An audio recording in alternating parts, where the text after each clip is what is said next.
I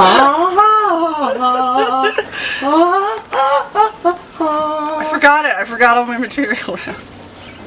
I forgot it. You've been having a really hard time making it. I'm not going to be It's hard enough being a woman, but also, you know, it's really tough making it without people.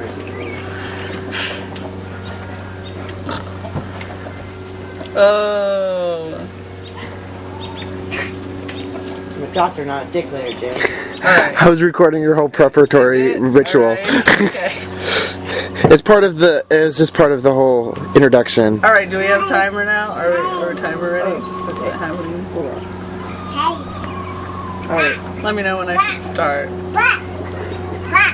Go ahead and start. Okay.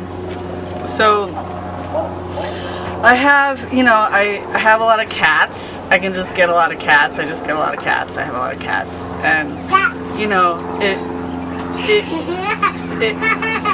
people ask me what my favorite kind of cats are, you know, and I like all kinds of cats, but my favorite kind, I'd have to say, is probably the really big ones, because when you go to skin them, you know, they have a lot more, there's just a lot more to them, and when you want to make the big cat suit, you know.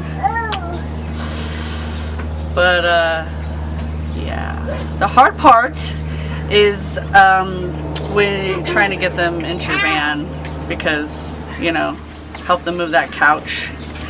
Help you move that couch into the van, because cats aren't, you know, naturally very helpful. So, that's what. Yeah. So, anyways, I realized late in life that I'm a Star Trek fan. You know, I'm a lady Star Trek fan too, which is kind of awkward. There's not very many of us. For some reason, we're not genetically predisposed, so, you know, but I'm out there and I'm doing it, and, you know, it's like, I didn't realize it. I think it was kind of like, you know, how,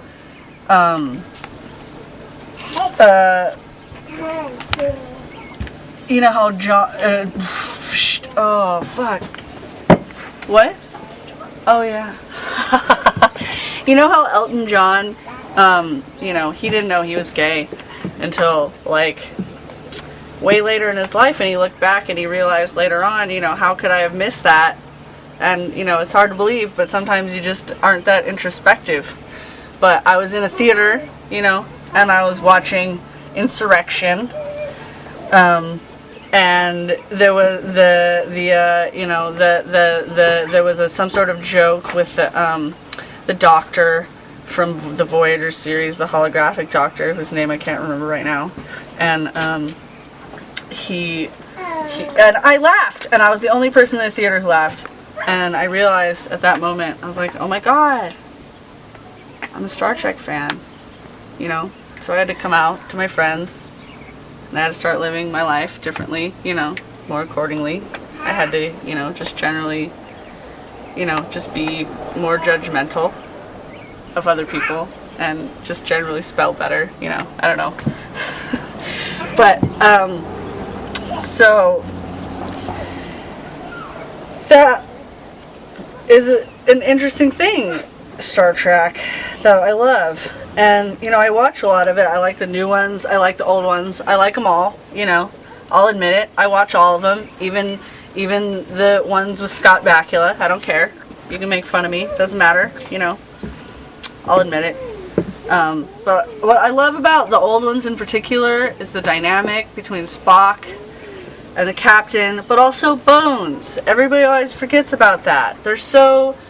It's a triangle of love and anger, and it's just so beautiful, and I don't know, people really miss that one. Like Bones and the captain were friends in college, and they were really close, and then here comes the Spock guy, and Bones is all jealous all the time, you know, and he's like, oh, god damn it, you know, and he's always insulting him, and I think people often chalk that up to racial tension, but it's much more complicated than that, much more intimate than that, you know. all of those. He tries to make it what that's about too, but that's not what it's about, you know. And it's all very, I love that it's all in their faces. It's all, there's like, all in their eyebrows. It's all, I make films, you know, and I just edited out, all of the dialogue in an episode. And out of a 45-minute episode, there was still 25 minutes of footage, which was amazing. All eyebrows and faces and stomping in and out of rooms and slamming doors and sighing and then going back out again, you know. And I just love that. So, how many minutes? So, you know, yeah, that's been an interesting thing for me. And, I don't know. I've been trying really hard to, you know, make it as a comedian. It's hard as a female comedian, but, you know, especially, you know, I'm having a really hard time making it as an African American comedian, which is, you know, I don't know. But, so you guys have all been really great tonight, and I want to thank you for letting me be here. So, see you again.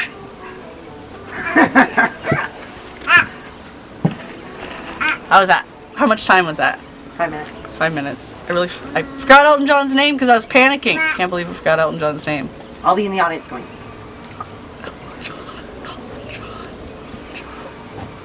We're going like this. Going like this, Nora.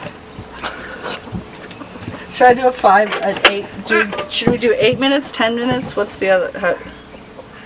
Maybe I should try it. It just smell like it's just farts. I thought she pooped. Pee farts. Pee farts. Dirty pee farts. Dirty pee farts. Yes. You should add another joke in there. Oh, I've got more jokes. Try some for 8 different minutes. material. Yeah, I've got some. Okay, you can come here. Shut up. It's alright. It's a big idea. It's a big idea. Alright. You want it on the roof? It's corrugated plastic and you'll fall through. It's not a good thing to climb on. I like climbing on roofs too, I understand. Okay. Okay, you need to be quiet, you peanut gallery. Alright, let me know when to start. Alright, Matt, you're the one. We're still going. Matt, I'm just recording I know, but I just mean her. Oh, yeah. For the timing of And it. action. Okay, and action. So I don't know what was up with that last guy. Like, I guess, okay, here's what I'm talking about. I had a whole bunch of material written up, I guess, you know, but he just did it all. And this is not the first time this has happened. So, like, the first time I thought maybe it was a coincidence. Like, I don't know, I was willing to let it go because it was kind of weird. But now this is like the third time, and I'm like, what the fuck, man? I am thinking about, I mean, I don't know, should I call the police? Like, weird stuff. Well, whatever, you know, if I'm not that funny tonight, you can, yeah. You know why. I'm just gonna have to fly, I'm just gonna have to wing it. Well, like, I guess so, I'm a comedian, you know, like,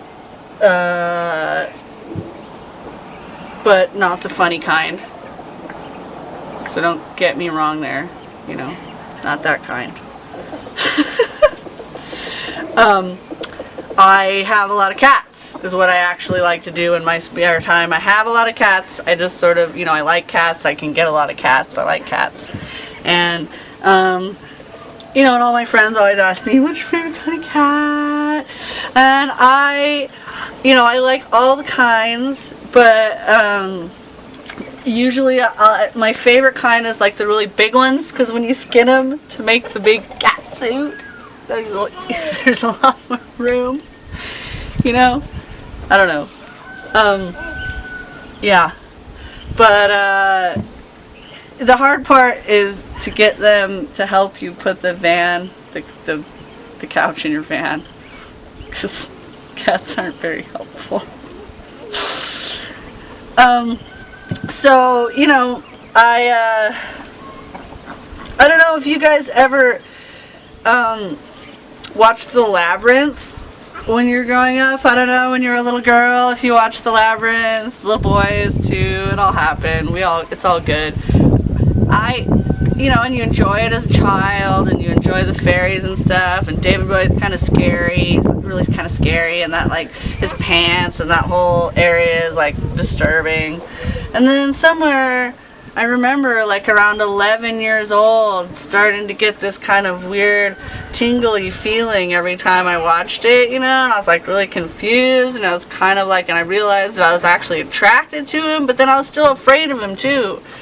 And it was sort of, so that was like my first experience with fear sex. You know what I mean? That feeling that, I don't know if you guys know what that's about. That's you know. Oh! You can edit it out. Just go turn the water. Captain Party says, try not to be such a fucking baby about everything so much, okay?